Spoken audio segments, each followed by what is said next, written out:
यश मिळवण्यासाठी आत्मविश्वास पाहिजे आणि आत्मविश्वास मिळवण्यासाठी स्वतःवर प्रचंड विश्वास पाहिजे। नमस्ते, मी सचिन गुळिक, हिस्ट्री बाय सचिन गुळिक या युट्यूबच्या चॅनलमध्ये तुम्हा सर्वांचं स्वागत आहे।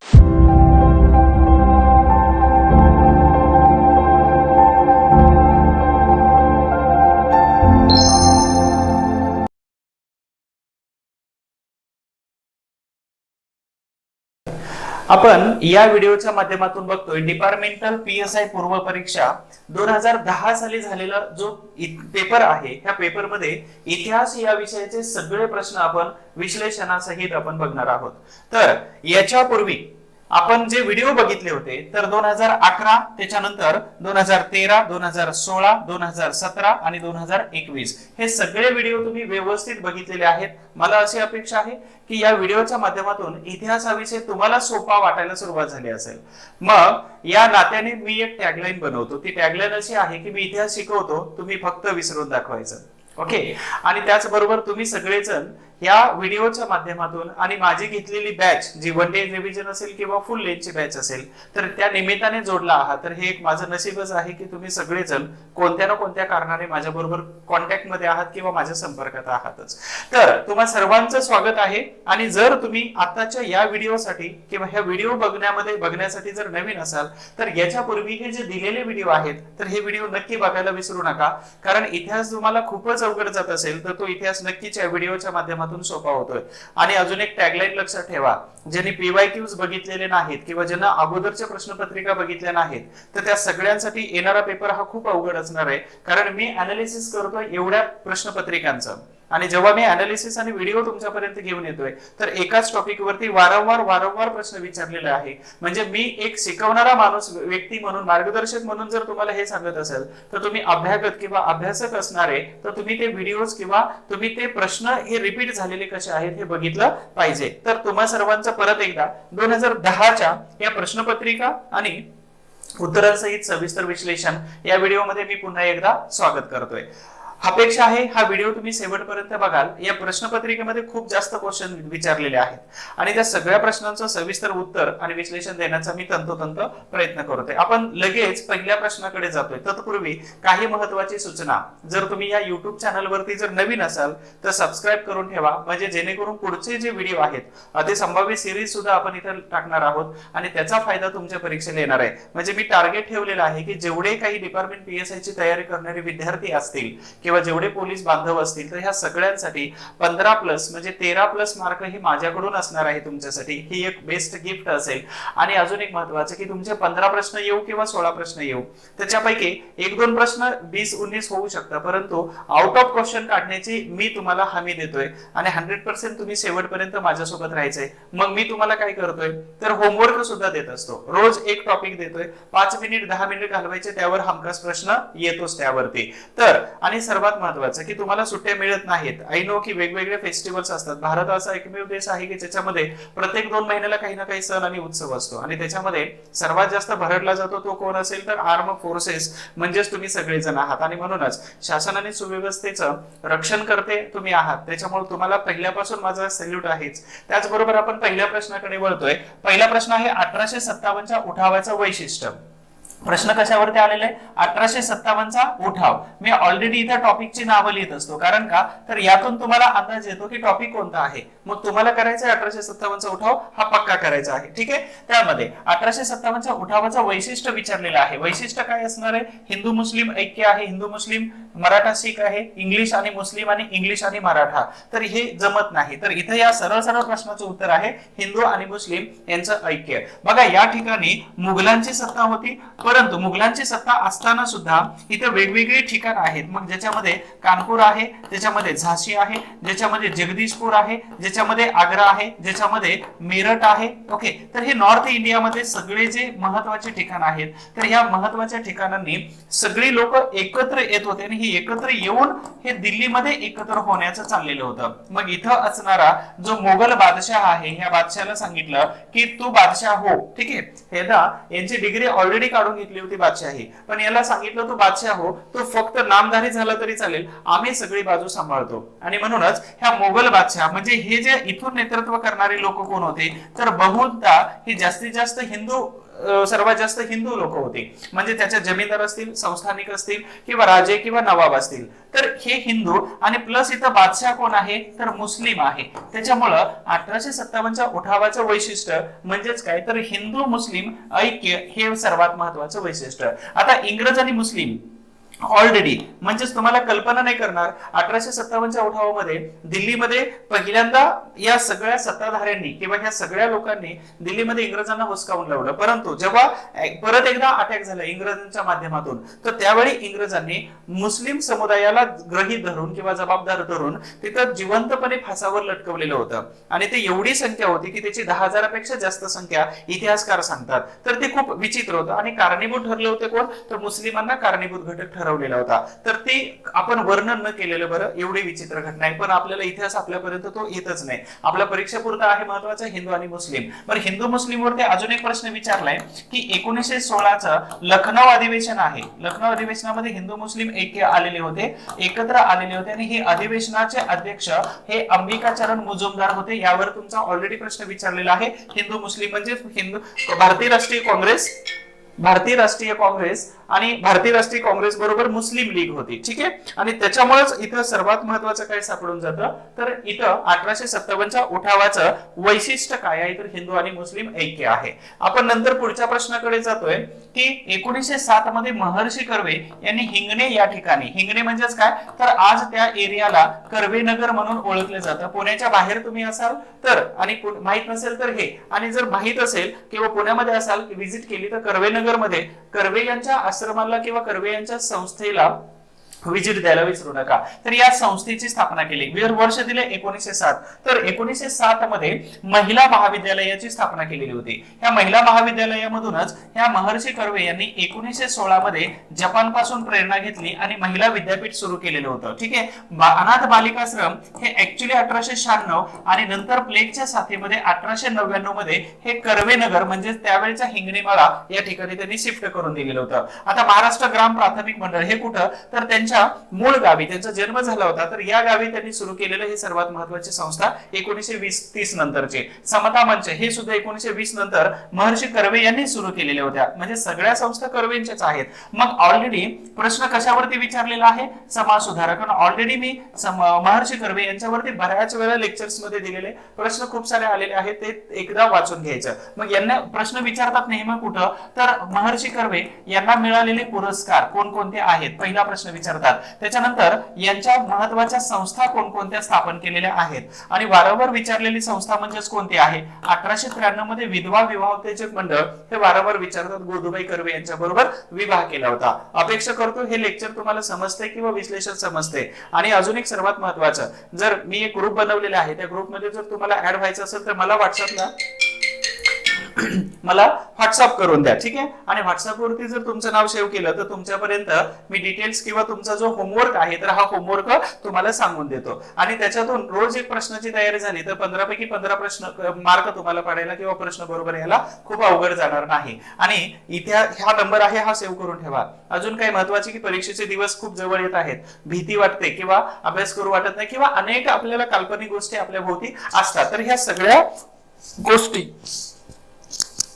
ह्या सगळ्या घटना आपल्या अवतीभोवती होत असताना तुम्ही कोणाशी तरी बोललं पाहिजे ज्यांना तुम्ही व्यवस्थित मानता किंवा ज्यांच्याकडून तुमचं समाधान होऊ शकतं. आणि अजून एक महत्वाचं आहे की हा टेलिग्रामचा चॅनल जॉईन करून ठेवा. यावरती इतिहासाचा अपडेट आणि सरावासाठी मी प्रश्न टाकत असतो. तर हा नंबर आणि इतिहासाचा channel history for all Telegram वरती. आय होप तुम्हाला या प्रश्नाचं उत्तर समजलं असेल. महिला महाविद्यालयाची स्थापना केली होती आणि याच महिला महाविद्यालयामध्ये काम करत होत्या कोण तर इथं रमाबाई रानडे या थोड्या दिवसासाठी काम करत होते एक व्यवस्थापिका म्हणून. ठीक आहे. यानंतर पुढच्या प्रश्नाकडे वळण्याच्या अगोदर एक छोटीशी सूचना आहे की खूप सारे मोठे व्हिडिओची बॅच तुम्हाला बघणं अशक्य आहे. त्याच्यामुळे तुमच्या सोयीसाठी वेळ पण खूप कमी आहे. तर 10 ते 12 तासाचा म्हणजे 10 ते 12 व्हिडिओ मध्ये पूर्ण इतिहास म्हणजे याच्यामध्ये संपूर्ण इतिहास सांगितलाय, आधुनिक भारत महाराष्ट्र, त्याचबरोबर सगळे समाजसुधारक 2 व्हिडिओ मध्ये कव्हर केलेले आहेत. आणि एवढं वाचणं 2 तासामध्ये सगळे समाजसुधारक इम्पॉसिबल आहे. जगात काही केला पण हे 2 तासामध्ये सगळे समाजसुधारक करणं अशक्य आहे. आणि त्या सगळ्यांसाठी वन डे रिव्हिजन बॅच म्हटलं जातं. म्हणजे रिव्हिजन बॅच एक टाकलेली आहे. त्याच्यासाठी ऍप्लिकेशन डाउनलोड करून घ्या. हिस्ट्री फॉर ऑल हे ऍपल स्टोअर वरती अवेलेबल आहे आणि प्ले स्टोअर वरती अवेलेबल आहे. जर तुम्हाला समजत नसेल तर मग मला फोन करा, मी लिंक देतो किंवा ऍप्लिकेशनचं जी डिटेल्स आहे ते तुम्हाला व्यवस्थित समजावून सांगतो. प्रत्येक व्हिडिओ तुम्ही 2 वेळा बघू शकता आणि कालावधी आहे 1 महिना. तुमची 1च महिन्यावर परीक्षा आली आणि साधारणतः याच्यामध्ये 10 पेक्षा जास्त व्हिडिओ आहेत. तुमचा खूप सारा अभ्यास झालेला आहे, मग सराव करायचा आहे. मग सरावासाठी तुम्हाला प्रश्न पाहिजेत. प्रश्नांसाठी माझे मित्र आहेत नितीन अहिराव सर, तर त्यांनी टेस्ट सिरीज टाकलेली आहे तुमच्या सरावासाठी. तर या नंबरवरती फोन करा आणि टेस्ट सिरीजची सगळी माहिती आमचे मित्र नितीन अहिराव सर तुम्हाला सांगतील. मग ते पीडीएफ असेल, ऍप्लिकेशन असेल किंवा तुमच्यापर्यंत घरपोच पाठवतील. तर या नंबरवरती फोन करा. ऍप्लिकेशनच्या बॅच साठी मला फोन करायचा आहे आणि टेस्ट सिरीज साठी नितीन सरांना फोन करायचा आहे. सूचना समाप्त. परत आपल्या टॉपिक वरती महत्वाचा येतोय की डॉट डॉट यांनी 1909 मध्ये नाशिकचे कलेक्टर जॅक्सन यांचा वध केला. तर ऑप्शन्स आहेत खुदिराम बोस, अनंत कान्हेरे, भूपेंद्रनाथ आणि बारिंद्र घोष. तर सरळ याचं उत्तर काय येतं, तर अनंत कान्हेरे हे त्याचं योग्य उत्तर आहे. बरं, नाशिकचे कलेक्टर जॅक्सन यांचा खून का केला होता, तर 1909 ची घटना आहे. पण 1907 मध्ये इथं 1857च्या उठावाला 50 वर्ष झाले होते. 1857च्या उठावाला, आणि या 50 वर्षाच्या निमित्ताने स्वातंत्र्य समर नावाचं एक पुस्तक लिहिलं. ठीक आहे, स्वातंत्र्य समर हे पुस्तक पाठवलं कुठं, तर इंडिया हाऊस मधून पाठवलं नाशिक या ठिकाणी. आणि सावरकरांचे मोठे बंधू होते ज्यांचं नाव गणेश सावरकर उर्फ बाबाराव सावरकर होते. आणि सगळी यांच्यावरती जेव्हा झाडाझडती घेतली तर त्यावेळी घरामध्ये आक्षेपार्ह कागदपत्र सापडली आणि त्याच्यामुळं हे संघटना होती यांची कोणती, तर अभिनव भारत ही संघटना होती. अभिनव भारत. आणि अभिनव भारतच्या सगळ्या कार्यकर्त्यांची धरपकड सुरू झाली. त्यामध्ये बाबाराव सावरकरांना 1909 मध्येच अटक झाली आणि मग त्यांना वेगवेगळ्या शिक्षा सुनावत असताना नाशिकचे कलेक्टर AMT जॅक्सन होते. आणि नेमकेच यांना नाटक किंवा भारतातील जे संगीत आहे तर यांची खूप आवड होती आणि हे शारदा संगीताचा कार्यक्रम बघायला गेलेले होते. शारदा संगीताचा कार्यक्रम हे बघायला गेले होते आणि हे गेले होते कुठं, तर विजयानंद थिएटर मध्ये गेले होते. ठीक आहे, विजयानंद नाशिकच्या. आणि इथं दरवाजात एंट्री करतानाच काय केलं, अनंत कान्हेरे यांनी फ्रान्स या देशावरून क्रांतिकारकांनी पाठवलेली एक पिस्तूल होती. त्या पिस्तूलचं नाव काय होतं, तर ब्राउनिंग पिस्तूल. आणि यातून काय केलं, यांच्यावरती गोळ्या मारल्या. म्हणजेच काय, तर अनंत कान्हेरे यांनी गोळ्या मारल्या, कलेक्टर जॅक्सनचा खून झाला. पण दुसऱ्याच दिवशी यांची बदली झालेली होती. ते दुसऱ्या दिवशी कुठे जाणार होते, मुंबई या ठिकाणी जाणार होते. परंतु तत्पूर्वी त्यांचा खून करण्यात आला. लक्षात ठेवा, नाशिक या ठिकाणी यांची समाधी आहे कलेक्टर जॅक्सनची. तर खुदिराम बोस, हे खुदिराम बोस म्हणजेच किती, वयाच्या 17व्या वर्षी फासावर जाणारे सर्वात तरुण व्यक्तिमत्व हे खुदिराम बोस. कोणत्या, तर मुजफ्फर जंगचा किंग्स फोर्ड यांच्या हत्येमध्ये सहभाग. भूपेंद्रनाथ बासू, हे भूपेंद्रनाथ बासू कुठे जातात, 1919 मध्ये मॉन्टेग्यू चेम्सफोर्ड रिफॉर्म ऍक्ट मध्ये यांची भूमिका आहे. आणि बारिंद्र कुमार घोष हे बंगालमधील क्रांतिकारक. म्हणजे हे सर्वात महत्वाचे व्यक्ती बंगालमध्ये गेल्या. ह्या 3 व्यक्ती बंगालच्या, 1 व्यक्ती महाराष्ट्राच्या आहे. मग योग्य उत्तर काय आहे, अनंत कान्हेरे. बरं, सर्वात महत्वाची पहिली संघटना कोणती होती, तर मित्रमेळा. ठीक आहे, आणि मित्रमेळाचं रूपांतर केलं होतं अभिनव भारत या संघटनेमध्ये. आणि त्याच्यानंतर 1905 नंतर सावरकर कुठे गेलेले होते, तर इंग्लंडमध्ये गेले. इंडिया हाऊस या हे सांभाळत होते. तर अशा पद्धतीने या प्रश्नाचं उत्तर आहे अनंत कान्हेरे. थोडंसं जास्त लिहितोय पण तुम्हाला योग्य उत्तरापर्यंत घेऊन जातोय मी. आय होप तुम्हाला व्यवस्थित समजतंय. ठीक आहे, यानंतर आपण पुढच्या प्रश्नाकडे वळतोय. ऑलरेडी 3-4 वेळा रिपीट झालेला क्वेश्चन आहे आणि हा क्वेश्चनचं जर तुम्हाला सविस्तर विश्लेषण, हा प्रश्न आहे काँग्रेसवरती, तर युट्यूबला ऑलरेडी लिंक दिलेली आहे. खाली बघा, सबस्क्रिप्शन मध्ये खाली युट्यूब ऍप्लिकेशनची लिंक आहे, व्हिडिओच्या लिंक दिलेल्या आहेत. तर त्यामध्ये भारतीय राष्ट्रीय काँग्रेसचा व्हिडिओ माझ्याच आपल्या युट्यूब चॅनल वरती आहे आणि तिथं काँग्रेसचा सगळा व्हिडिओ बघा. एक प्रश्न तरी हमखास असणार आहे. ठीक आहे, एक प्रश्न हमखास असणार आहे. बघा, एक छोटीशी स्टोरी सांगतो. प्रश्न कुठे येतात मी तुम्हाला व्हॉट्सअपला माझ्या काय जॉईन व्हावं हे याचं कारण सांगतो. वाळवंटामध्ये एक व्यक्ती रस्ता चुकल्यानंतर तो भरकटत गेला. तो कुठे गेला त्यालाही पत्ता नव्हता, पण एका झोपडीजवळ गेला. त्या झोपडीमध्ये एक पाण्याची बॉटल होती आणि त्या पाण्याच्या बॉटलला एक कागद लावलेला होता, पण त्यामध्ये पाणी होतं. याला ना घर दिसत होतं, ना रस्ता, ना पाणी, ना काहीच नव्हतं. खूप व्याकुळलेला होता, मरणासन्न अवस्थेत होता. तरी पण तिथं तो व्यक्ती पोहोचला झोपडीजवळ आणि त्या पाण्याची बॉटल घेतली आणि पिणार तोपर्यंत कागद घेतला आणि कागदावरचा संदेश वाचत होता की पाणी पिऊ नका, जवळच्याच मॅनहोल बोरिंग मध्ये हे पाणी टाका, हँडपंप मध्ये पाणी टाका, हँडपंप जोरात हलवा आणि ज्याच्यात त्यातून पाणी आलं की तुमची तहान भागवा आणि ही बॉटल आहे अशीच काय करा, इथं भरून ठेवा. मग याच्या मनामध्ये संशय येऊ लागला. म्हणजे जे मी सांगतो ना की रोज मी तुम्हाला काहीतरी काम देतो आणि मग काम दिल्यानंतर संशय येतो आपल्या मनाला, यातून प्रश्न येईल की नाही येईल, पण विश्वास कुठेतरी ठेवला पाहिजे. तर त्याचं एक उदाहरण सांगतो. त्या माणसाला संशय आला की जर पाणी टाकलं होतं ते आणि ते पाणी जरी गेलं तर मग पाणी परत नाही आलं तर माझी तहान कशी भागणार. परंतु त्याने विचार केला की नाही, कुठेतरी विश्वास ठेवला पाहिजे आपण, बरोबर. म्हणून महात्मा फुलेंनी सुद्धा देव हे नाकारल्याने निर्मिक स्वीकारले होते, निर्मिक म्हटले होते. देवाचं अस्तित्व नाही पण निर्मिक आहे कोणीतरी. तशाच पद्धतीने त्या व्यक्तीने विश्वास ठेवला. त्या बॉटलचं पाणी त्या बोरवेल मध्ये टाकलं आणि नंतर जोरात हँडपंप हलवू लागला, पण पाणीच लवकर येत नव्हतं. थकला तो माणूस आणि नंतर म्हटला की प्रयत्न करायला हरकत काय, कारण का तर यश हे कधी मिळतं तर शेवटच्या पायरीवरती असू शकतं. मग तुम्ही पायऱ्या चालणं बंद करताय का नाही. तसं या माणसाने बोरिंगचा हँडपंप हलवायचं थांबवलेलं नव्हतं आणि अचानक त्यातून पाणी आलं. म्हटलं विश्वास ठेवला पाहिजे. पाणी आलं, तहान भागवली, जवळच्या बॉटल भरून घेतल्या आणि ती बॉटल आहे अशीच परत भरली आणि भरल्यानंतर त्याच्या भोवती एक कागद परत म्हणजे चिटकवून दिला आणि त्याच्यावरती लिहिलं की विश्वास ठेवून हे पाणी परत या बोरिंग मध्ये टाका, नक्कीच पाणी येते. आणि थोडंसं 2 पावलं चालला तोपर्यंत त्याला बाहेर जाण्याचा नकाशाही मिळवला. तशाच पद्धतीनं तुम्ही कुठेतरी विश्वास ठेवला पाहिजे. ज्यावरती मी हे सगळे 5 व्हिडिओ बनवलेले आहेत, अजून 2 व्हिडिओ बाकी आहे. त्याच पद्धतीनं मी व्हॉट्सअपवरती रोज तुम्हाला काहीतरी माझ्या वेळातला वेळ काढून तुमच्यापर्यंत तुमच्यासाठी काम करतोय. आय होप माझी अशी अपेक्षा आहे की जेवढे माझे लेक्चर्स बघतात आणि जेवढे कनेक्ट आहेत तर ते सगळेचे सगळे पास व्हायला पाहिजेत. हा, ही सर्वात मोठी गुरुदक्षिणा असेल की जेव्हा माझ्या मोबाईलवरती मेसेज येईल की सर यातून प्रश्न आलेले आहेत आणि आमचं सिलेक्शन झालेलं आहे. प्रश्न येऊ द्या किंवा न येऊ द्या, पण तुमचं सिलेक्शन होणं हे माझ्यासाठी खूप मॅटर करते. ओके, तर या पुढच्या प्रश्नाचं उत्तर किंवा आपल्याला सविस्तर बघायचं आहे. भारतीय राष्ट्रीय काँग्रेस म्हणजे राष्ट्रीय काँग्रेसचं पहिलं अधिवेशन कुठं, हा प्रश्न ऑलरेडी 2011 मध्ये विचारला होता. त्याच्याही पुढे बऱ्याच परीक्षेला प्रश्न विचारला होता. तर कुठे भरले, ठिकाण विचारलेलं आहे आणि या ठिकाणाचं नाव आहे मुंबई. ठीक आहे, लक्षात ठेवा. मग हे ठिकाण आहे 1885 मध्ये योमेशचंद्र बॅनर्जी यांच्या अध्यक्षतेखाली अधिवेशन भरलं. त्याच्यानंतर 1886चं अधिवेशन कलकत्ता, चेन्नई 1887चं अधिवेशन आहे आणि दिल्लीमध्ये तर नंतरचं अधिवेशन भरत गेले होते. ठीक आहे, तर अशा पद्धतीने ही सर्वात महत्वाची ठिकाणं.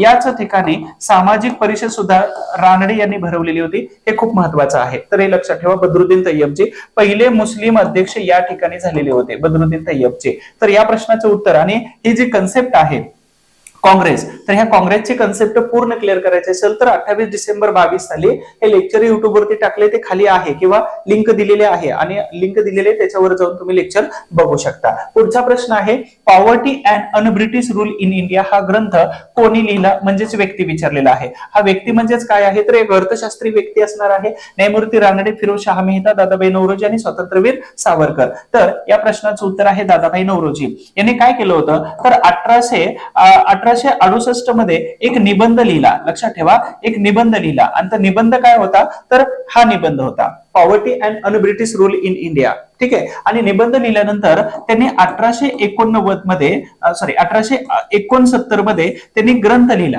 आणि त्या ग्रंथामध्ये तो निबंध टाकला आणि मग त्याला नाव दिलं होतं poverty and un British rule in India. आणि म्हणजेच काय तर निस्सारणाचा सिद्धांत. लक्षात ठेवा, संपत्ती निस्सारणाचा सिद्धांत जर कोणी मानला असेल, संपत्ती निस्सारणाचा सिद्धांत, तर तो दादाभाई नौरोजी यांनी मांडलेला होता. परंतु रानडे यांनी काय मानलं होतं तर रानडे म्हणत होते की ही संपत्ती पूर्ण तिकडे गेलेली, म्हणजे अचानक गेली होती. निस्सारण म्हणजे थोडी थोडी जाणे. आणि एस रानडे यांनी शब्द आठवला, अपहरणाचा सिद्धांत मानला होता. अपहरण सिद्धांत, संपत्तीचा अपहरणाचा सिद्धांत कोणी मानला तर रानडे यांनी मानला. रानडे इकॉनॉमिस्ट होते, न्यायाधीश पण होते. ठीक आहे, तर अशा पद्धतीनं हे अनब्रिटिश या प्रश्नाचं उत्तर आपल्याला दादाभाई नौरोजी हे सापडून जातं. आपल्या भारतीय राजकारणाचे पितामह असंही म्हणतात त्यांना. पुढील प्रश्न आहे मोर्ले मिंटो सुधारणा कायदा. बघा, हा प्रश्न ऑलरेडी 2011 मध्ये आला आणि त्याच्या अगोदर 2010 मध्ये पण आला होता. तर हा मोर्ले मिंटो सुधारणा कायदा डॉट मध्ये पास झाला, तर 1909 मध्ये पास झालेला होता. मी ऑलरेडी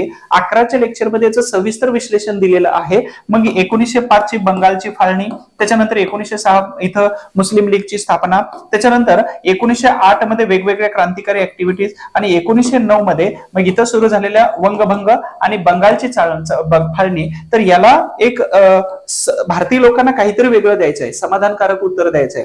किंवा त्यांना खुश करायचंय, म्हणून हा रिफॉर्म ऍक्ट आणलेला होता. रिफॉर्म ऍक्ट म्हणजेच काय, तर एक सुधारणा कायदा आणला होता भारतीय लोकांना खुश करण्यासाठी. पण भारतीय लोक खुश झालेले नव्हते, म्हणून 10 वर्षांनी परत आणला होता मॉन्टेग्यू आणि चेम्सफोर्ड सुधारणा कायदा. आय होप तुम्हाला व्यवस्थित समजते. ठीक आहे. त्यानंतर पुढील प्रश्न आहे महत्वाचा, की महर्षी कर्वे, बघा दुसरा प्रश्न आला, यांनी स्त्रियांच्या शिक्षणासाठी महिला विद्यापीठाची स्थापना कोणत्या वर्षी केली? मगाशी प्रश्न विचारला होता काय, महिला विद्यालय प्रश्न विचारला, आणि महिला विद्यालयाची स्थापना 1907 मध्ये केली होती. तर महिला विद्यापीठाची स्थापना कोणत्या वर्षी केली? 1916 मध्ये केली होती. बघा यांचे एक मित्र होते, आणि हे मित्र वाराणसी या ठिकाणी राहत होते. त्यांनी काय केलं, एक मासिक आणलेलं होतं, एक मासिक जपानच्या दौऱ्यावरून आणलं होतं. त्या मासिक मधून प्रेरणा घेतली. ठीक आहे. जपानच्या विद्यापीठाची संकल्पना मासिक मध्ये होती, आणि ती संकल्पनेचा आधार घेऊन महर्षी कर्वे यांनी काय केलं, 1916 ला भारतामध्ये पहिलं महिला विद्यापीठ सुरू केलं. परंतु त्याला साधारणतः कितीतरी लाखाची देणगी मिळाली, आणि म्हणून त्याचं नाव केलं SNDT. 15 लाखाच्या देणगीपोटी त्यांनी श्रीमती नाथीबाई दामोदर ठाकरसी विद्यापीठाचं नामकरण केलेलं होतं. तर ह्या महिला विद्यापीठाची स्थापना कर्वे यांनी 1916 मध्ये केलेली होती. इथं निष्काम कर्ममठ आहे, लक्षात ठेवा, निष्काम कर्ममठ. इथं महिला विद्यालय आहे. 1893 मध्ये काय केलं होतं त्यांनी, तर विधवा पुनर्विवाह मंडळी सुरू केली होती, आणि गोदूबाई कर्वे यांच्या बरोबर विवाह केला होता मार्च महिन्यामध्ये. तर ही सर्वात महत्वाच्या प्रश्नाचं उत्तर 1916 आहे. त्यानंतर आपण पुढे जाण्याच्या अगोदर तुमच्यासाठी, जर हा मेसेज अगोदरच्या लेक्चरमध्ये वाचला असेल तर बघू नका, स्किप करू नका, परंतु रिव्हिजन तर करा. मी काही गोष्टी तुमच्यासाठी लिहिलेल्या आहेत. ठीक आहे. आणि मग महत्वाचं काय आहे, की डिपार्टमेंट PSI पूर्व परीक्षा जी आहे, तर ही किमान 2-4 वर्षातून एकदा येते. त्याच्यामुळे यावर्षी जो प्रयत्न करताय तो सर्वोत्तम असायला पाहिजे. मेहनतीने तुम्हाला स्टार होण्याची अजून एकदा संधी दिली नसेल तर रिटायरमेंट पर्यंत मग खांद्याला स्टार आणि डोक्यावरती टोपी आल्यानंतर फायदा काय होतो, त्यावेळी आपली ताकदही राहत नाही तेवढी. मेहनत करा आणि स्टार व्हा. त्यानंतर त्या म्हणजे आम्ही लोक जनरली सांगतो, मी काय PSI घेतलेलं नव्हतं, म्हणजे घेतलंच नाही, त्याच्यामुळं मला तो अनुभवच नव्हता. जॉईन केला असता तर मग खूप चांगला अनुभव ऍज अ PSI म्हणून काय होतं, मी तुमच्या बरोबर शेअर केला असता, किंवा BSFचाही अनुभव घेतला नाही जॉईन न करता. तर स्टार म्हणजेच काय, की आम्ही जनरली सांगतो की तुम्ही स्टार बघितलं का कुठेही शिकवताना किंवा नॉर्मल बोलताना, तर ते लोक नाही बोलतात. मग हे स्टार म्हणतात रात्री दिसतात, आम्ही म्हणतो दिवसाही दिसतात. कुठं, तर ज्यांच्या खांद्यावरती स्टार असतात. आणि हे स्टार होण्याची संधी तुम्हाला दिलेली ना आयोगाने, मग इथं बना तुम्ही स्टार. ठीक आहे. त्यानंतर त्या विषयातील एक्सपर्ट लोकांकडूनच शिकून घ्या. मला खूप सारे फोन येतात की इथं ऑलरेडी बॅच केली, इथं ऑलरेडी बॅच केली. तर एक्सपर्ट लोक शोधा, जे एक्सपर्ट आहेत त्यांच्याकडून शिका. बरं, याचा अर्थ असा नाही की मी एक्सपर्ट आहे. जर आवडत असेल तर फॉलो करा, अदरवाईज बघा आणि विसरून जा. फायर अँड फॉरगेट सारखं काम करा, जसं मिसाईल काम करतात. तर एक्सपर्ट लोकांकडूनच शिका. चुकीच्या आणि भ्रमित करणाऱ्या शिक्षकांपासून वाचा, कारण का तुमच्याकडे वेळ कमी आहे. भलेही बाकीच्या सगळ्या गोष्टी मॅटर करत असतील तर वेळ कमी आहे, ते फक्त स्किप करा. प्रत्येक वर्षी परीक्षा पास होण्याचा प्रयोग स्वतःवर करू नका. ठीक आहे. म्हणजे आपलं आयुष्य काय प्रयोगशाळा नाही की प्रत्येक वर्षी परीक्षा आली आणि तुम्ही देत राहा, फॉर्म भरा. ठीक आहे. त्यानंतर सुट्ट्या घ्या. आता तुम्ही DO ला कसं मॅनेज करायचं हे तुमचा भाग आहे, किंवा तुम्ही कसं मॅनेज करायचं मग ते कसंही तुम्ही मॅनेज करा, लिगल इलिगल काही करा, पण पोस्ट निघालीच पाहिजे एवढा प्रयत्न केला पाहिजे. आणि तुमचे प्रयत्न हे तुमच्या सोबती असतील किंवा महाराष्ट्रातील अनेक लाखो बसलेले आहेत परीक्षेला, तर त्यांच्यापेक्षा नक्कीच सर्वोत्तम तुमचा प्रयत्न असायला पाहिजे. आणि या सगळ्यांसाठी तुम्हाला खूप खूप माझ्याकडून शुभेच्छा आहेत. आपण पुढच्या प्रश्नाकडे वळतो. कॅबिनेट मिशनने कोणती योजना फेटाळली म्हटलेलं आहे. कॅबिनेट मिशन आहे 1946चं कॅबिनेट मिशन आहे. या कॅबिनेट मिशन मध्ये, कॅबिनेट मिशनला त्रिमंत्री योजना असंही म्हटलं जातं. 3 मंत्री होते याच्यामध्ये. मग AB अलेक्झांडर होते, पॅथिक लॉरेन्स होते. ठीक आहे. AB अलेक्झांडर, पॅथिक लॉरेन्स, आणि सर्वात महत्वाचे स्टेपर्ड क्रिप्स. तर ह्या महत्वाच्या होत्या. क्रिप्स आलं होतं 1942 ला, हे परत आलं होतं. हे सगळ्यात महत्वाचे, हे विस्टन क्लेमेंट ऍटलीचे मंत्री होते, कॅबिनेट दर्जाचे मंत्री होते. त्यांना पाठवलं होतं. मी यांनी फेटाळली कोणती योजना माहितीये का, तर यांना सांगितलं होतं की तुम्ही व्यवस्थित योजना मांडा, पण कॅबिनेट मिशनने फेटाळले भारताची फाळणी आणि पाकिस्तानची निर्मिती. मग हे दोन्हीचा अर्थ एकच होतो ना, फाळणी करणे म्हणजे पाकिस्तानची निर्मिती. म्हणजेच या प्रश्नाचं उत्तर ऍज पर माय ओपिनियन हे दोन्हीही बरोबर असायला पाहिजे, दोन्ही फेटाळलं. आता यावेळी 1947 ला जेव्हा माउंटबॅटन कोणतं, दुसऱ्या जागतिक युद्धामध्ये मित्र राष्ट्रांच्या फौजेचं नेतृत्व करणारा व्यक्ती, तर याला याला सांगितलं होतं फाळणी टाळ फक्त 1947 ला जाऊन, आणि त्याच्याही पूर्वी त्यांनी हेच काम केलं होतं कॅबिनेट मिशननी. म्हणून या प्रश्नाचं उत्तर हे दोन्ही बरोबर आहे. पुढील प्रश्न आहे, डोंगरीच्या तुरुंगातील 101 दिवस हे पुस्तक खालीलपैकी कोणी लिहिलं? टिळकांनी नाही लिहिलं. टिळकांनी गीता रहस्य नावाचा ग्रंथ लिहिला होता. रानडेने, विष्णू शास्त्री चिपळूणकर नाही. मग या प्रश्नाचं उत्तर येतं गोपाळ गणेश आगरकर. केस काय होती तर इथं 1881 मध्ये यांनी 2 वर्तमानपत्र सुरू केली. एक होतं मराठा आणि दुसरं होतं केसरी. ठीक आहे. परत याच वेळी आनंदीबाई जोशी, महाराणी आनंदीबाई असतील, तर त्याचबरोबर तिथं चौथे शिवाजी होते आणि चौथे शिवाजी यांना खूपच छळ केला जातो असं मत होतं.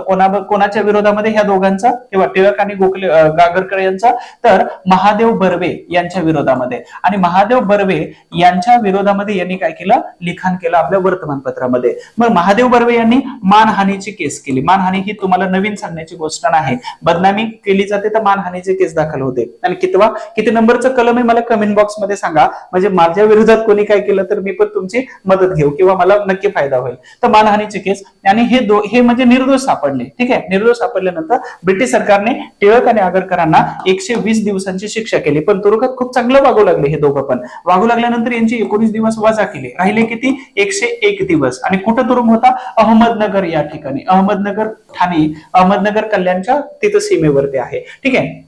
आणि हे तिथं पुस्तक लिहिलं कोणी? तर ह्या आगरकरांनी. आगरकर हे केसरीचे पहिले संपादक होते. लक्षात ठेवा, केसरीचे पहिले संपादक होते. आणि मग यांनी 1887 मध्ये संपादक पदाचा राजीनामा दिला आणि 1888 मध्ये त्यांनी सुधारक नावाचं वर्तमानपत्र सुरू केलेलं होतं. ठीक आहे. ऑलरेडी याच्यावर प्रश्न आले, मी सविस्तर विश्लेषण दिलेलं आहे. मग या ठिकाणी इथं असणारे गद्रे, त्याचबरोबर इथं असणारे नारायण मेघाजी लोखंडे, तर या दोघांनी जेव्हा यांची सुटका झाली होती टिळक आणि आगरकरांची, तर त्यावेळी त्यांची मिरवणूक काढली होती. आणि यांच्या सुटकेसाठी महात्मा ज्योतिबा फुले यांनी जवळपास 10,000 रुपयाचा जामीन मंजूर करून दिला होता. म्हणून महात्मा ज्योतिबा फुले यांच्या कोणत्याही कामाला टिळकांनी विरोध केलेला नव्हता. भले ते शाहू महाराजांच्या विरोधात आग ओकत होते, जहर ओकत होते, परंतु महात्मा फुलेंना विरोध केला नाही. आय होप्स तुम्हाला व्यवस्थित समजतंय. आणि जर समजत असेल तर सबस्क्राईब करून ठेवा, पुढचे लेक्चर तुम्हाला मिळून जातील. पुढील प्रश्न आहे, यशवंतराव चव्हाण मुक्त विद्यापीठ कुठे आहे? म्हणजे याला काय म्हणतात?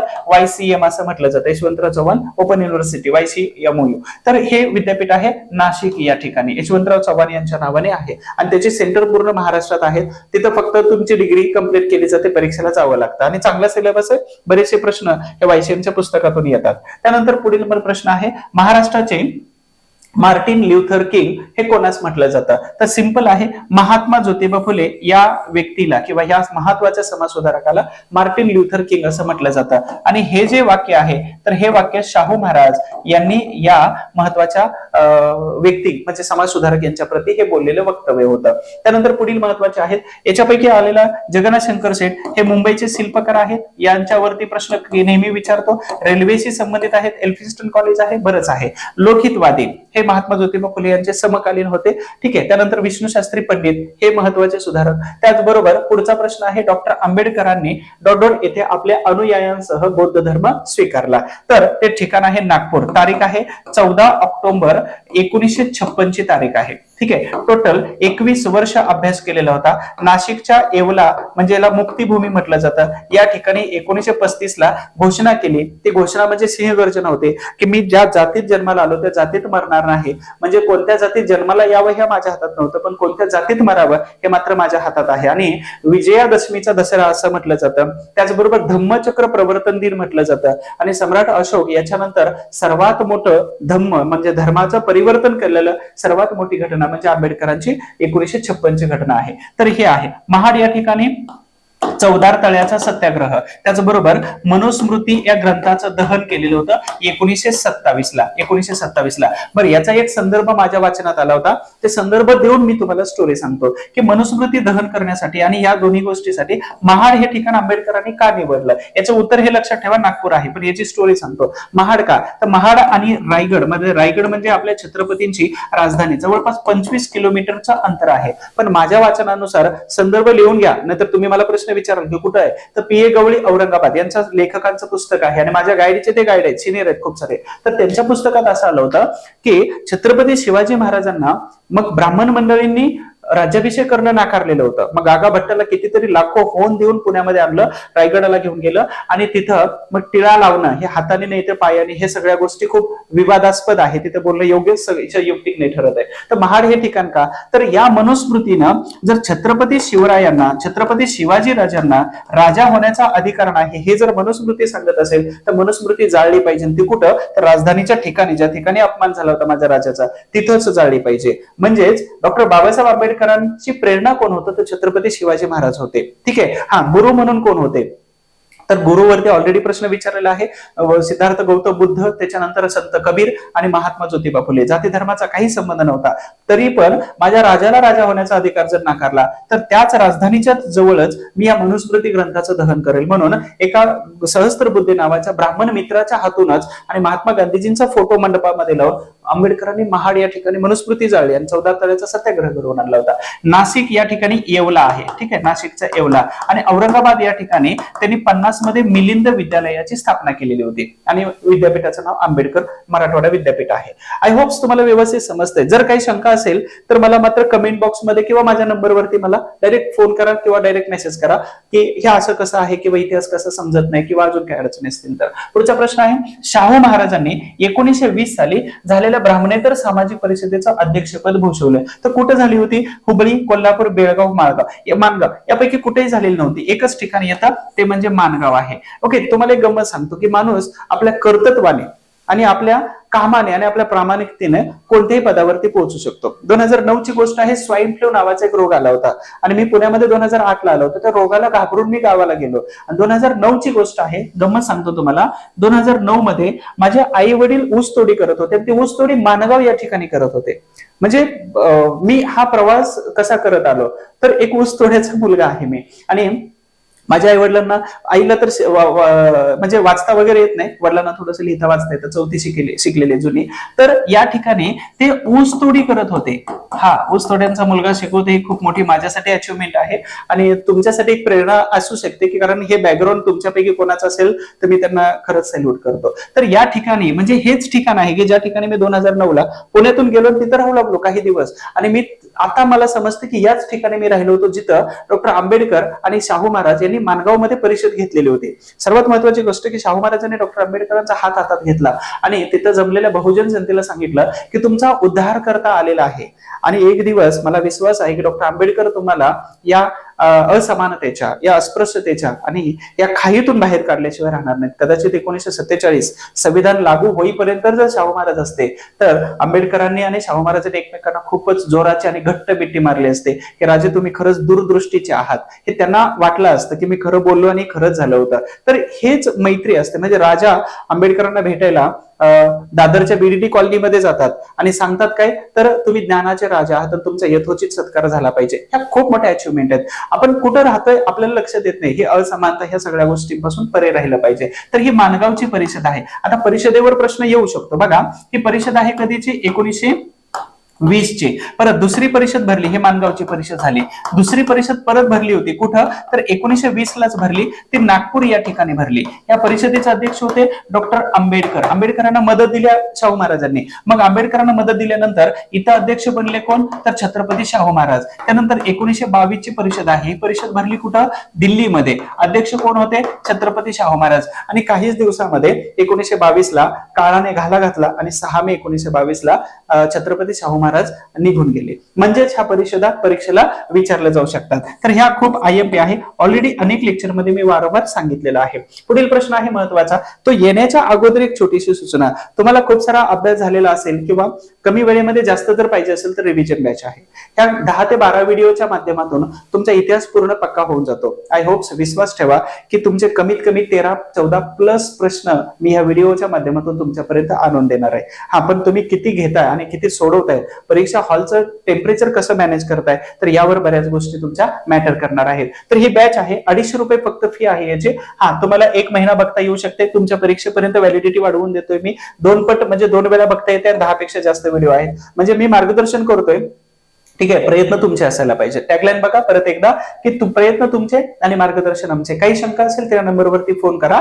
हा, आणि ही रिव्हिजन बॅच आहे. त्याच पद्धतीनं आपल्या ऍपवरती पॉलिटिक्स या विषयाची सुद्धा रिव्हिजन बॅच येते, कमीत कमी 4-5 लेक्चरचे, तर त्यातूनही तुमचे 100% प्रश्न कव्हर होणार आहेत. तर त्याचं रेकॉर्डिंग सद्यस्थितीमध्ये सुरू आहे. ऍप्लिकेशन डाउनलोड केलं नसेल तर करून घ्या, आणि सर्वात महत्वाचं की याचा 100% फायदा होणार आहे. परीक्षा झाल्यानंतर मला मात्र नक्की फोन करायचा किंवा मेसेज करायचा. आणि एक सिंपल क्वेश्चन विचारतो की तुम्ही गरजांसाठी जगताय की स्वप्नांसाठी जगताय? ह्या प्रश्नाचं उत्तर माझ्या नंबरवरती पाठवा किंवा खाली कमेंट बॉक्स मध्ये द्या की गरजांसाठी जगताय की स्वप्नांसाठी जगताय. मला सहज पडलेला प्रश्न आहे. आपण पुढच्या प्रश्नाकडे वळतोय. स्टुटगार्ट येथील स्टुटगार्ट येथे भरलेल्या आंतरराष्ट्रीय समाजवादी परिषदेत मादाम कामा यांनी भारताच्या स्वातंत्र्याचा प्रश्न उपस्थित केलेला होता. तर ही परिषद, आंतरराष्ट्रीय परिषद कितवी होती? 7वी परिषद होती. 7वी. हे शहर कुठं आहे हो? तर जर्मनीच्या स्टुटगार्ट या शहरामध्ये भारताच्या बाहेर राहणारे जे क्रांतिकारक आहेत त्या सगळ्यांनी इथं परिषदेमध्ये हिस्सा घेतला होता. आणि मादाम भिकाजी रुस्तम कामा, नाव लक्षात ठेवा, मादाम भिकाजी रुस्तम कामा, मादाम भिकाजी रुस्तम कामा. तर या दादाभाई नौरोजींच्या पीए म्हणून वगैरे काम केलं होतं. नंतर क्रांतिकारक बनल्यानंतर सावरकरांना सोडवण्यासाठी प्रयत्न केले होते. नंतर खूप मोठ्या ऍक्टिव्हिटीज मध्ये कामी आल्या होत्या. ह्या गुजरातच्या होत्या, म्हणजे बॉम्बे प्रेसिडेन्सीच्या या महत्वाच्या क्रांतिकारक तिथे गेलेल्या होत्या. तर या मादाम कामा यांनी पहिल्यांदा भारताचा ध्वज जो आहे तर हा या ठिकाणी स्टुटगार्ट या ठिकाणी भरवलेला होता. मग या प्रश्नाचं उत्तर काय येतं? तर जर्मनी. आता जर्मनी म्हटलं तर हिटलर येतो, आणि हिटलरने हुकुमशहाच्या जोरावरती दुसरं जागतिक युद्ध जगावरती लादलं होतं. म्हणजे माणूस जर ठरवलं तर काही करू शकतो, याचं सर्वोत्तम उदाहरण म्हणजे हिटलर आहे. परंतु हिटलरच्या मृत्यूनंतर माइन काम्फ, माझा लढा, हे पुस्तक जगातील सर्वात जास्त विकलं गेलेलं पुस्तक होतं. पण आज हिटलरला नकारार्थी घेण्यापेक्षा पॉझिटिव्ह घेतलं जातं जास्त. कारण का तर प्रचंड ताकदीने उभं राहण्याची जी काही प्रेरणा होती तर ती हिटलर यांच्याकडे होती. म्हणजे 1918 हिटलर जखमी होते एक साधा सैनिक म्हणून, आणि नंतर 1931 मध्ये जी उभारी घेतली, जो काम केलं होतं तर ते मात्र सराहनीय होतं, वर्णनात्मक होतं. पण जगावर युद्ध लादणारा दोषी म्हणून हिटलर, पण प्रसिद्धी तेवढ्याच मोठ्या प्रमाणामध्ये झालेली दिसून येते. पुढच्या प्रश्नाकडे वळतोय. शाहू महाराजांचे मूळ नाव काय, यावरती प्रश्न विचारलाय. तर यशवंतराव हे त्यांचं मूळ नाव आहे. यशवंतराव जयसिंगराव घाटगे हे कागलचे घटके घराण्यातील महत्वाचे सरदार होते. आणि यांचाच जन्म 1874, दत्तक विधान 1884 आणि राज्याभिषेक 1894. आय होप 10 वर्षाचा फरकाने तुमच्या लक्षात आला असेल. आणि मृत्यू 1922. हे प्रतापराव भोसले म्हणजेच कोण? तर 1857च्या अगोदर, 1857च्या दरम्यान यांचा दत्तक वारसा नामंजूर केला आणि साताऱ्याचे सरदार होते. शिवाजीराव माझ्याच वडिलांचं नाव आहे. मला कधी कधी पोरं म्हणतात की सर छत्रपती का उल्लेख करत नाही? आता पॅन कार्ड मध्ये घेतच नाही, एक्सेप्ट करत नाही, तर माझ्या वडिलांना छत्रपती शिवाजी कसं म्हणायचं? म्हणून मग डायरेक्ट मी काय करतो, डायरेक्ट शिवाजीराव म्हणतो. पण छत्रपती शिवाजी महाराज हे तुम्हा आम्हा सर्वांचे एक प्रेरणादायी व्यक्तिमत्व आहेत, आणि त्यांच्याशिवाय महाराष्ट्र पूर्ण कधीच होत नाही. ठीक आहे, खूपच तुम्हाला टेन्शन आलं असेल तर लक्षात ठेवा की पुरंदरचा तह छत्रपती शिवाजी महाराजांनी कसा केला होता. जेवढे किल्ले गेले होते ना, 20 पेक्षा जास्त, साधारणतः 23 पेक्षा जास्त किल्ले गेले होते, पण ह्या मुघलांकडून त्याच्या कितीतरी पटीने किल्ले हे परत आणले होते छत्रपती शिवाजी महाराजांनी. म्हणजेच वाघ जेव्हा एखादा पाऊल मागे घेतो त्यावेळी तो हारलेला नसतो, त्याला उंच उडी घ्यायची असते. आणि तुम्हाला जर आता खूपच डिमोटिवेट होत असेल तर थोडंसं रिलॅक्स फील करा, पण पुढची उडी मात्र मोठ्याने मारायची. तर छत्रपती शिवाजी महाराज हे आपल्या सगळ्यांचे प्रेरणास्थळ. त्यानंतर पुढचा प्रश्न आहे, आगरकरांवर पाश्चात्य लेखकांचा, म्हणजे कोणत्या पाश्चात्य लेखकाचा इथं प्रभाव पडलेला होता? तर मार्टिन ल्युथर, शेक्सपियर, रोसो आणि स्पेन्सर. तर आगरकरांवरती इथं जॉन बेंथम असेल, त्याचबरोबर जॉन स्टुअर्ट मिल असेल आणि हर्बर्ट स्पेन्सर यांचा विचारांचा प्रभाव पडलेला होता. आता हे कोण आहे? तो हे तत्वज्ञानी व्यक्ती आहे. तत्वज्ञानी आणि आपल्यामध्ये फिलॉसॉफर असणे किंवा तत्वज्ञानी असणे ही खूप मोठी गोष्ट असते. जेव्हा एखादा, आता मी एक फिलॉसॉफर आहे, माझ्याकडे डिग्री आहे मास्टर ऑफ फिलॉसॉफीची, आणि फिलॉसॉफर, मी तत्वज्ञानी, मग माझ्या तोंडातून एखादा शब्द हा मोटिवेशनचा जर गेला तर ते मी बनवलेलं असतं, स्वतः मी क्रिएट केलेलं असतं, मी त्याचा जनक असतो त्या सेंटेन्सचा. आणि म्हणूनच मी नेहमी मोटिवेशन का देतो, तर मी एक फिलॉसॉफर आहे, आणि यांचीच प्रेरणा भारतातील सगळ्या समाजसुधारकांवर पडलेली आहे. म्हणजे इथं महात्मा ज्योतिबा फुलेंपासून इथं डॉक्टर आंबेडकरांपर्यंत, शाहू महाराजांपासून भगतसिंग यांच्यापर्यंत. भगतसिंग यांच्याकडे 400 पुस्तकं निघाली त्यांच्या जेलबराकीमधून, 4 पुस्तकाची परमिशन असताना, आणि 22-23व्या वर्षी 400 पुस्तकं, ते पण इंटरनॅशनल फिलॉसॉफी लोकांची वाचत होते. म्हणजे आपण कल्पनेच्या बाहेरच आहे. मी लेटेस्ट एक पुस्तक खूप छान आणलं होतं भगतसिंग यांचं, त्यांचं पत्र, निवडक भाषण आणि त्यांचं पत्र व्यवहार वगैरे, तर नक्की तुम्हाला त्याची फोटो दाखवतो. भगतसिंग यांचं खाली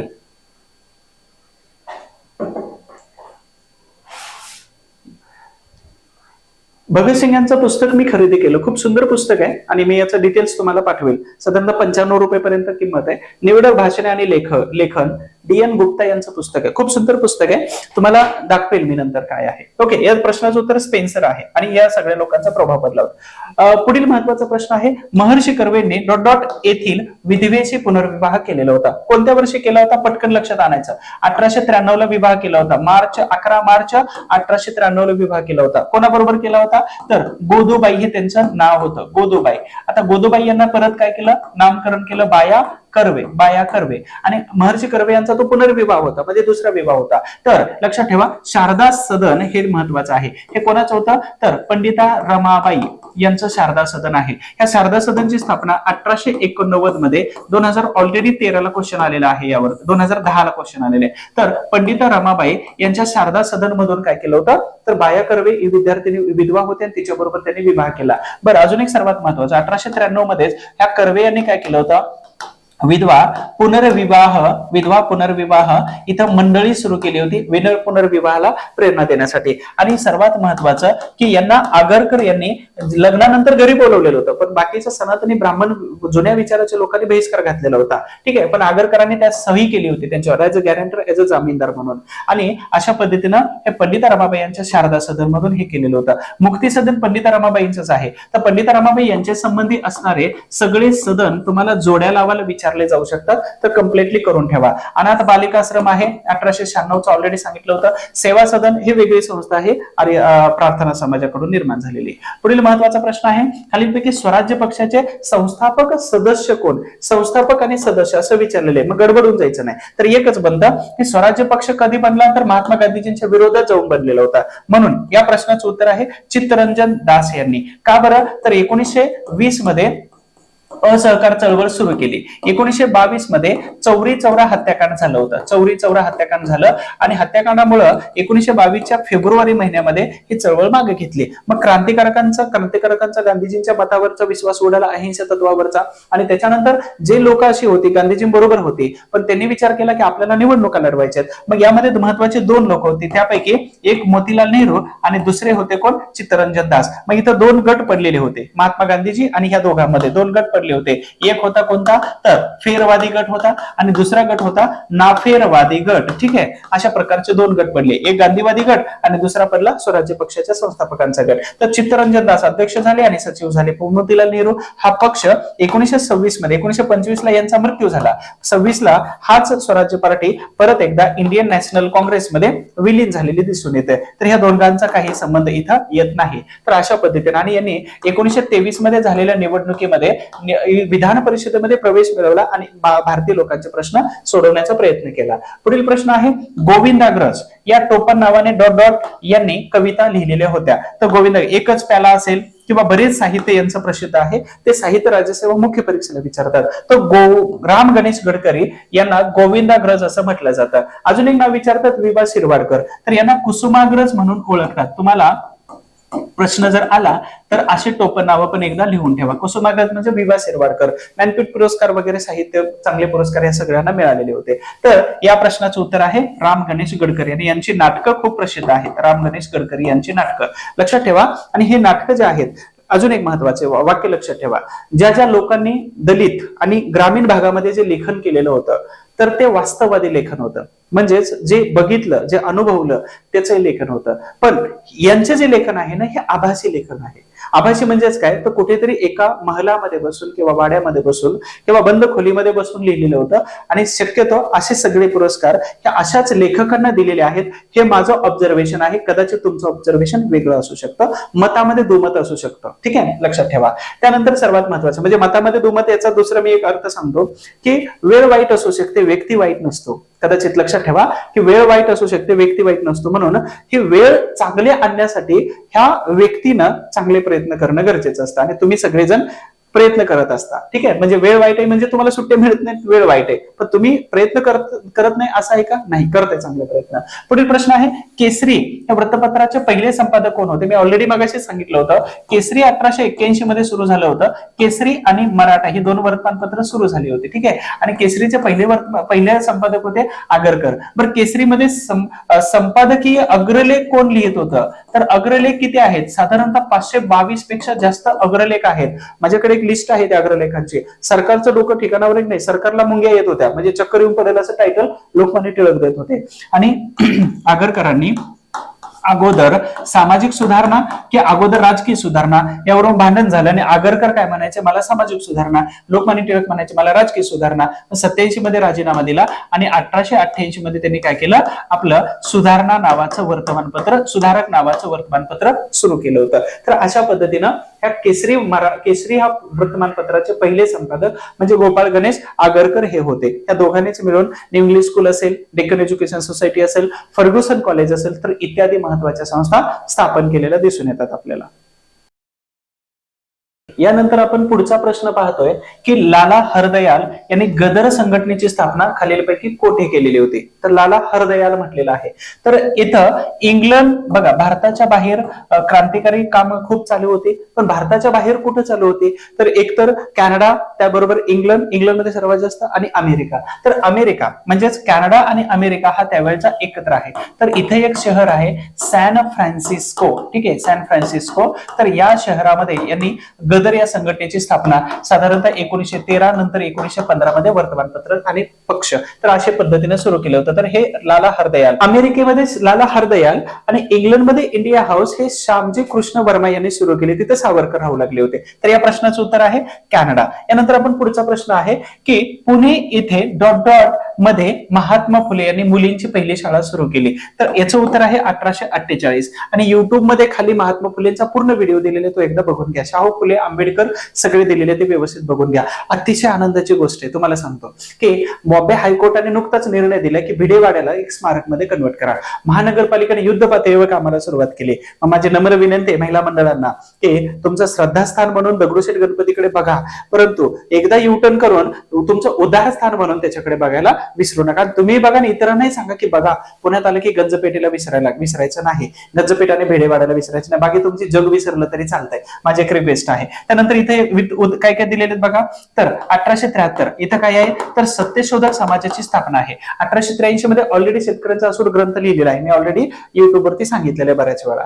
यानंतर आपण पुढचा प्रश्न आहे, भारतातील पहिली रेल्वे गाडी मुंबई ते ठाणे म्हणजे बोरीबंदर ते ठाणे इथं कोणत्या वर्षी चाललेली होती? तर इथं आहे एप्रिल 1853 मध्ये. आणि या रेल्वे गाडीतून गोल्डन पास म्हणजे सोन्याच्या तिकिटाने प्रवास करण्याची संधी नाना जगन्नाथ शंकर शेट यांना मिळालेली होती. तर नाना यांच्यावरती लेक्चर मी घेतलेला आहे, आणि त्यांच्या शिल्पकार म्हणून, मुंबईचे शिल्पकार म्हणून त्यांच्यावरती प्रश्न विचारतात, किंवा मुंबईचे अनभिषिक्त सम्राट कोण यावरती तुम्हाला प्रश्न विचारतात. तर जगन्नाथ शंकर शेट यांचं लेक्चर सविस्तर बघून घ्या, त्यावरती तुम्हाला प्रश्न विचारतात. 1835 मध्ये काय झालं होतं, तर विशेष असं काही नाही, पण 1835 मध्ये कलकत्ता या ठिकाणी मेडिकल कॉलेज सुरू झालं होतं. 1850 नाही आणि 1870 विशेष काही वर्ष नाहीत. मग या प्रश्नाचं उत्तर काय आहे, 1853. आणि हे 34 किलोमीटर आहे. आणि सिंध, साहिब आणि सुलतान यांनी 14 डब्यांची रेल्वे ओढलेली होती 34 किलोमीटर पर्यंत, आणि जवळपास 1.30 आवर म्हणजे 1.5 तासाच्या अंतरामध्ये ही रेल्वे तिथं आलेली होती. ठीक आहे. यावेळी इथं गव्हर्नर कोण होता, तर बॉम्बे प्रांताचे पहिले गव्हर्नर होते माउंट स्टुअर्ट एल्फिन्स्टन.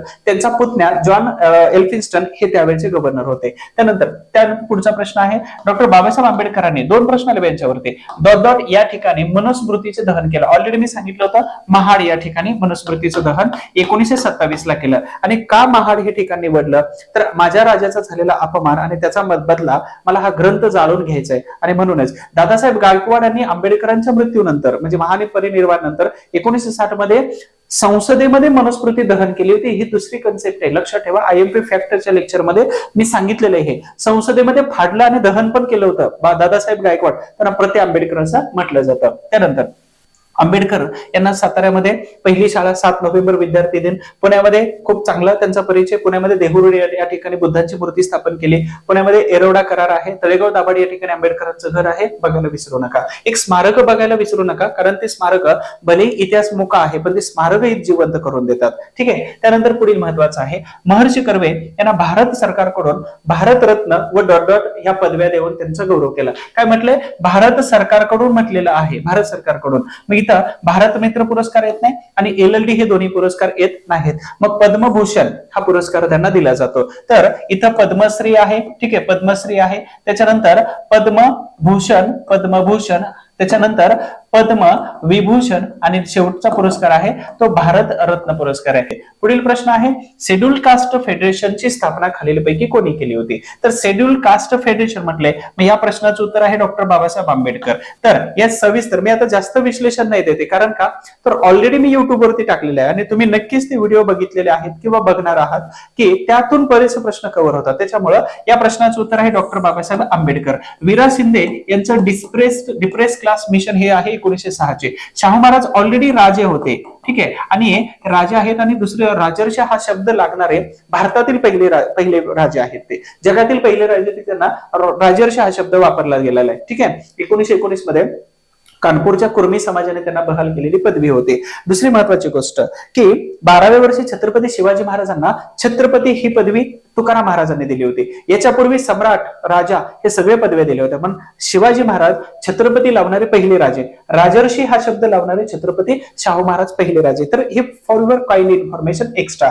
स्वामी रामानंद सरस्वती यांचा तर काही संबंध येत नाही इथं. मग प्रश्नाचं उत्तर आहे डॉक्टर बाबासाहेब आंबेडकर यांनी शेड्यूल कास्ट फेडरेशनची स्थापना केलेली होती साधारणतः 40 दरम्यान. त्यानंतर पुढची महत्वाचा प्रश्न येण्याच्या अगोदर एक सूचना आहे, जर तुम्ही मध्यातून जॉईन झाला असाल किंवा तुम्हाला हे माहितच नसेल तर सर्वात महत्वाची सूचना बघा, तुम्हाला इतिहास खूप अवघड जातोय, कमी वेळेमध्ये कव्हर करायचंय, तर ही साधारणतः 10 ते 12 व्हिडिओची बॅच आहे. 10 पेक्षा जास्त व्हिडिओ होतील आणि यामध्ये संपूर्ण इतिहास आणि समाज सुधारक म्हणजे या 10 व्हिडिओमध्ये तुमची 15 प्रश्न कव्हर करण्याची ताकद इथं आहे.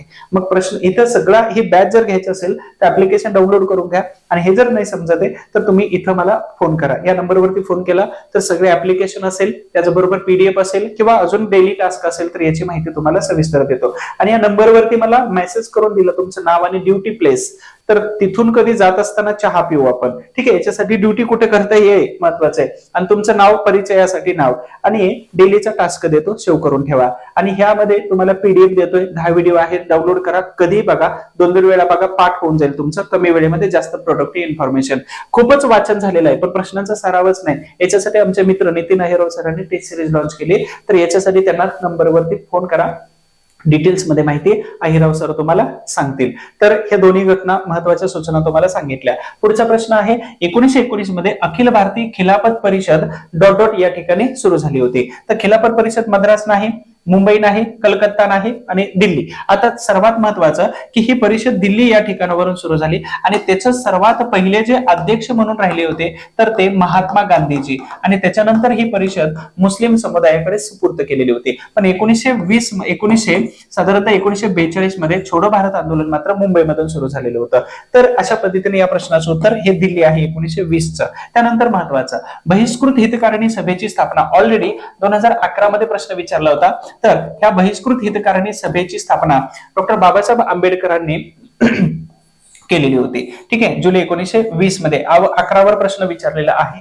तर महात्मा ज्योतिबा फुले, महर्षी वीरा शिंदे आणि शाहू महाराज यांचं बऱ्याचदा विश्लेषण केलेलं आहे. तेच डबल रिपीट करण्यापेक्षा मी फक्त उत्तरावरती क्लिक करून जाईल आता. त्यानंतर महाड येथील चवदार तळे सत्याग्रह कोणत्या वर्षी झालेला होता? तर 23, 25, 26 आणि 27. त्या प्रश्नाचं उत्तर आहे 27. ठीक आहे. महाड या ठिकाणी चवदार तळ्याचा सत्याग्रह आणि मनुस्मृतीचं दहन सुद्धा महाड या ठिकाणीच केलं होतं. डिटेल्स माहिती याच्या अगोदर सांगितलेली आहे. आणि अजून काही डिटेल्स माहिती आंबेडकरांची पाहिजे असतील, 3-4 प्रश्न झाले आंबेडकरांवरती, तर खाली युट्यूबवरती आंबेडकरांचं लेक्चर दिलेले सविस्तरपणे बघून घ्या. त्यानंतर सर्वात महत्वाचं होतं की खाली दिलेल्या वृत्तपत्रांपैकी कोणते वृत्तपत्र डॉक्टर आंबेडकरांनी सुरू केलेले नव्हते. कधी कधी आपली गफलत अशी होऊन जाते की आंबेडकरांनी कोणतं महत्वाचं वर्तमानपत्र सुरू केलेलं होतं किंवा नव्हतं अशामध्ये प्रश्न विचारतात. तर तिथं नव्हतं म्हटलेलं आहे. बहिष्कृत भारत सुरू केलेलं होतं, त्यानंतर जनता पत्र सुरू केले, समता पत्र सुरू केले, पण नवजवान हे मात्र सुरू केलेलं नव्हतं. तर या प्रश्नाचं उत्तर आहे नवजवान हे वर्तमानपत्र येऊन जातं. ठीक आहे. पुढील महत्वाचा प्रश्न आहे पुणे या ठिकाणी बालहत्या प्रतिबंध ग्रह खालीलपैकी कोणी सुरू केलं. तर याची टॅगलाईन खूप जबरदस्त होती. पुणेरी पाटी प्रसिद्ध का आहे? त्यावेळी विधवा स्त्रियांना पुनर्विवाहाचा अधिकार नव्हता. मग अनेक विधवा स्त्रिया बालविवाह होत होते. कमी वयामध्ये लग्न झालं की तो 50 वर्षाचा +2 20 झालं की 17व्या वर्षी तो ढगात जायचा आणि इथं 30व्या वर्षी ऐन यौवनात आलेली स्त्री चुकीचं पाऊल पडतच. निसर्गाचा नियम आहे आणि जशा पोटाच्या गरजा तशा शरीराच्या गरजा भागवल्या जाऊ शकतात. मग ह्या विधवा ज्या आहेत ह्या विधवा चुकीचं पाऊल पडलं आणि त्याच्यामध्ये जर प्रेग्नंट राहिले तर जीव द्यायचे, कारण सासर आणि माहेर दोन्हीकडचं नाव खराब होऊ शकत होतं. आणि म्हणून समाजाच्या भीतीने समाजाने लोक काही यामुळे माणसं कधी कधी जगणं विसरून जातात. तर समाजाच्या भीतीने विधवा आत्महत्या स्वहत्या सुसाईड करायच्या. मग महात्मा फुलेंनी उपाय काढला, अनेक स्त्रियांना वाचवलं आणि त्यापैकीच एका स्त्रीचा मुलगा यशवंत दत्त घेतलेला होता. तर यांनी काय केलं होतं 1863 मध्ये महात्मा ज्योतिबा फुलेंनी सावित्रीबाई फुले यांना विचारलं की आपण अशा स्त्रिया आणि अशा मुलांना आपण सांभाळू शकतो का? तर यस म्हटल्यानंतर सावित्रीबाई फुले यांच्या विचारांचं समर्थन किंवा त्यांनी हो म्हटल्यानंतर घरामध्ये स्वतःच्या विधवा स्त्रिया बाळंतपण करून करायच्या, त्यांची नावं गुप्त ठेवली जायची आणि मुलगा बाळ तिथंच ठेवून त्या आपापल्या घरी निघून जायच्या सुखरूप.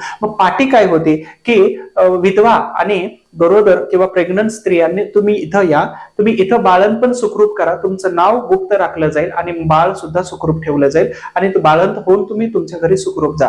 हे धाडस महात्मा फुलेंनी केलं होतं त्यावेळी. आजकाल शक्यच नाही, पॉसिबलच नाही, हे आजकालच्या जगामध्ये जमणारच नाही. तर हे बाल हत्या प्रतिबंध ग्रह इथं महात्मा ज्योतिबा फुले यांनी 1863 मध्ये सुरू केलं होतं. आणि त्याच्यानंतर महात्मा ज्योतिबा फुले यांनी 1868 मध्ये आपली विहीर म्हणजे पाण्याचा हौद सुद्धा खुला केला होता अस्पृश्यांसाठी. म्हणजे खूप मोठे चॅलेंज होतं, पण एवढंही चॅलेंज महत्वाचं होतं. पण महात्मा फुले पण काही कमी नव्हते. मास पॉवर आणि मनी पॉवर घेऊन फिरत होते. खडकवासलापासून एरोड्याच्या ब्रिजला दगड आणि चुना पुरवण्याचं काम करत होते. 200 बाउन्सर घेऊन फिरणारे पुण्यातले पहिले व्यक्ती म्हणजे महात्मा फुले आहेत.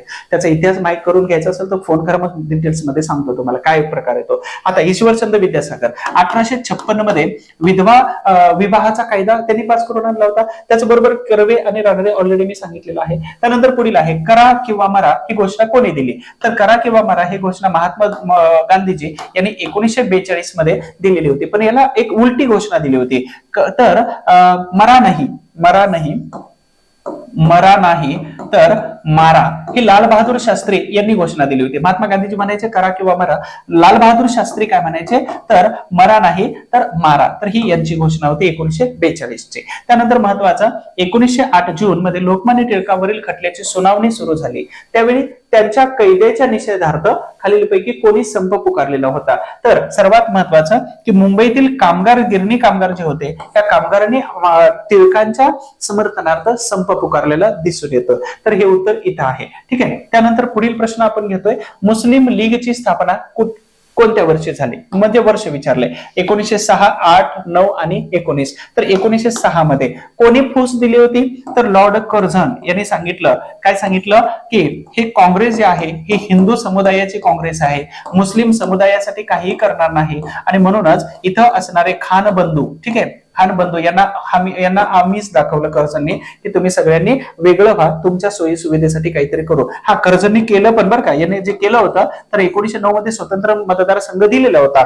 परत 1919 मध्ये पण मतदारसंघ दिला. 1932 मध्ये दलितांना दिला. त्यावेळी मात्र गांधीजी उपोषणाला बसले, तो प्लॅन कॅन्सल झाला. ठीक आहे. तर कर्जनी 1903 पासूनच 1903-04 पासूनच सिमला या ठिकाणी परिषदा घ्यायला सुरुवात केली होती आणि बऱ्याच मुस्लिम समुदायातील लोकांना तिथे एकत्र करून हे वेगळं कसं करता येईल याच्यासाठी प्रयत्न करत होते. तर या प्रश्नाचं उत्तर आहे 1906 हे मुस्लिम लीग. पुढचा प्रश्न आहे महर्षी कर्वे यांचा जन्म रत्नागिरी जिल्ह्यातील कोणत्या ठिकाणी झाला होता?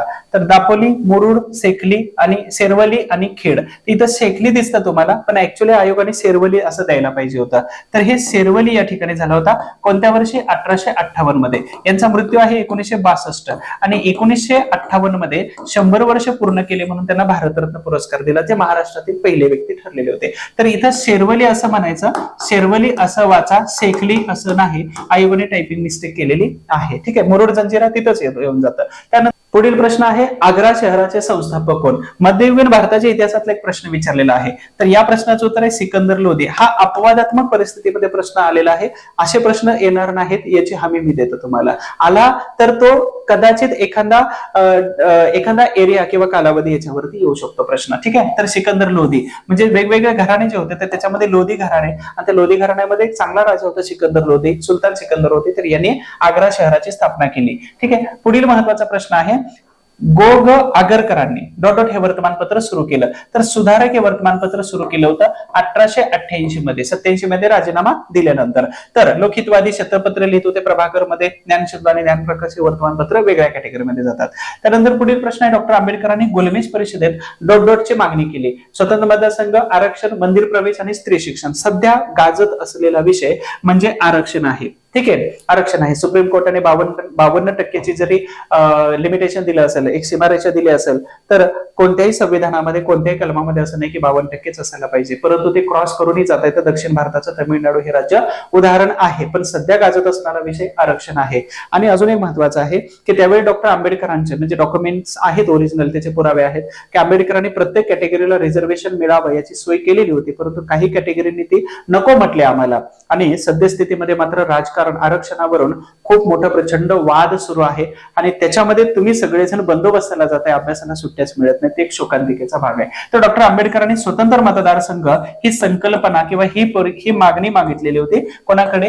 रॅमसे मॅकडोनाल्ड यांच्याकडे. हे मॅकडोनाल्ड कोण होते? पंतप्रधान होते ब्रिटनचे त्यावेळेचे. ठीक आहे, हे आता याच्या अगोदर 1909 ला दिलं होतं आणि 1919 ला दिलं होतं. मग आंबेडकरांचं मत होतं की गांधीजींनी 1909 आणि 1919 ला विरोध नाही केला, 1932 ला विरोध का केला? तर गांधीजींचं मत गांधीजींच्या ठिकाणी बरोबर होतं, आंबेडकरांचं मत आंबेडकरांच्या ठिकाणी बरोबर होतं. ऍज अ प्रशासक म्हणून, ऍज अ अधिकारी होणार आहोत. या मताच्या असताना आपण गांधीजी आणि आंबेडकर यांच्यामध्ये दुमत करून चालणार नाही. भलेही बहुजन समाज म्हणत असेल की हातातोंडाशी आलेला घास गांधीजींनी काढून घेतला घास, तर असं म्हणतात. म्हणूनच आज युवक आणि बहुजन समाज हा गांधीजींपासून खूप लांब अंतर ठेवतो, परंतु त्यावेळच्या परिस्थितीनुसार दोघेही इक्वल आहेत असं आपल्याला समजायचं आहे. कारण आपण एक प्रशासक, एक सेक्युलर प्रशासक म्हणून काम करणार आहोत. पुढील महत्वाचा प्रश्न आहे, 1899 मध्ये अनाथ बालिकाश्रमाची स्थापना ...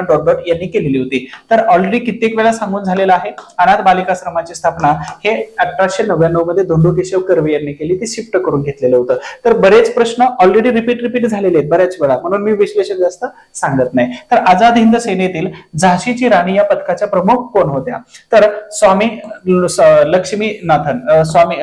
डॉक्टर लक्ष्मी स्वामीनाथन. तर या महत्वाच्या व्यक्ती होत्या. त्यामध्ये सरोजिनी नायडू गांधीजींबरोबर होत्या. शांती घोष ह्या बंगालमधील महत्वाच्या क्रांतिकारी होत्या आणि प्रीतिलता वड्डेदार आणि शांती घोष या बंगालमधील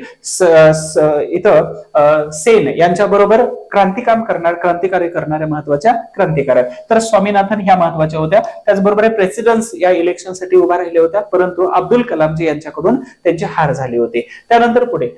मध्ये विधवा विवाह उत्तेजक मंडळाची स्थापना कर्वे यांनी केली. तर ऑलरेडी इथं ह्या प्रश्नाचं उत्तर मी कित्येक वेळा सांगितलेलं आहे. आणि कर्वेवरती 3-4 प्रश्न, आंबेडकरावरती 3-4 प्रश्न, महात्मा फुले असतील, शाहू महाराज येताच प्रश्न. तर 1893 आहे. पुढे आहे राणीचा जाहीरनामा ...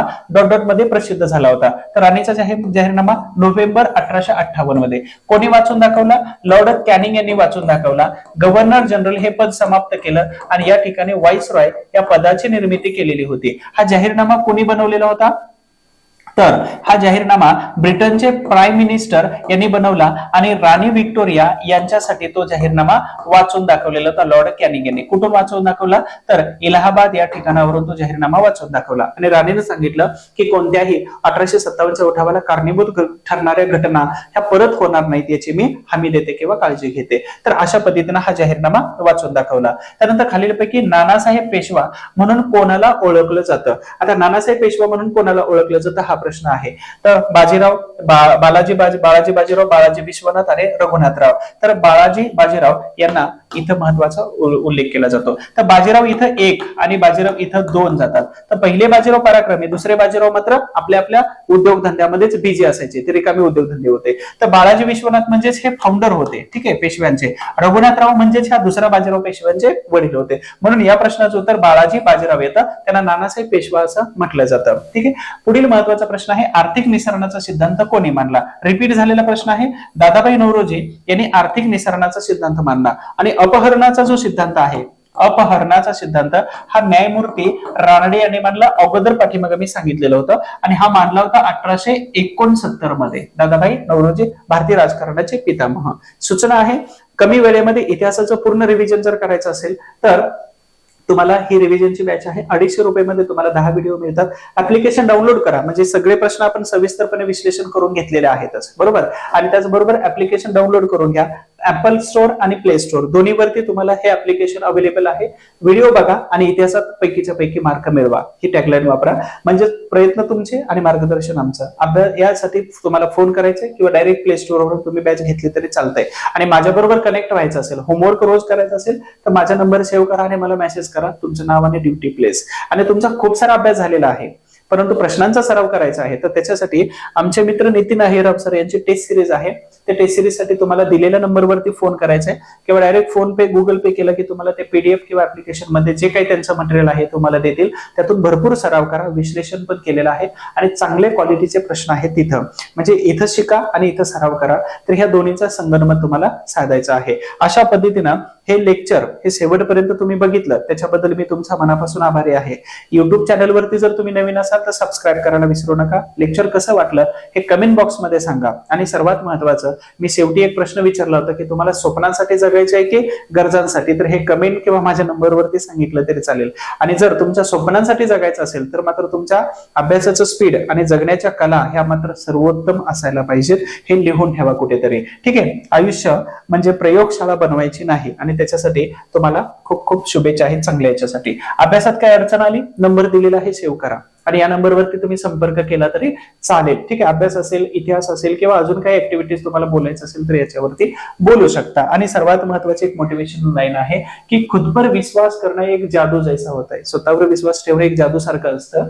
अगर आप ये कर सकते हो तो कुछ भी कर सकते हो, म्हणून सांगितलं होतं. यश मिळवण्यासाठी आत्मविश्वास पाहिजे, जी पहिली लाईन टाकली होती. यश मिळवण्यासाठी आत्मविश्वास पाहिजे आणि आत्मविश्वास मिळवण्यासाठी स्वतःवर विश्वास पाहिजे. आणि स्वतःवर विश्वास असणं म्हणजे एक जादू असते. आणि हे जर तुम्ही हे करू शकत असाल तर तुम्ही जगामध्ये काहीही करू शकता. हे लेक्चर तुम्ही शेवटपर्यंत बघितलं त्याबद्दल तुमचं मनापासून आभार. तुम्ही नवीन असाल तर सबस्क्राईब करा, लाईक करा आणि शेवटपर्यंत हे लेक्चर बघून तुम्ही तुमच्या मित्रांपर्यंत शेअर करा, पाठवा. इतिहासाचं काही पीडीएफ असेल, इतिहासाचं काही मटेरियल असेल, डेली क्वेश्चन असतील, माझ्या व्हॉट्सअपवरून मी तुम्हाला ऍड करतो आणि त्याच्यावरती पाठवतो. खूप खूप आभार. तुमच्या आरोग्यासाठी, अभ्यासासाठी, चांगला अधिकाऱ्याने चांगलं व्यक्तिमत्व तयार होण्यासाठी तुम्हा सगळ्यांना माझ्याकडून शुभेच्छा असतील. भले वयाने लहान किंवा मोठे असाल तर एक मार्गदर्शक या नात्याने मी तुम्हा सगळ्यांना शुभेच्छा देतोय आणि खूप खूप आभार. धन्यवाद. थँक्यू.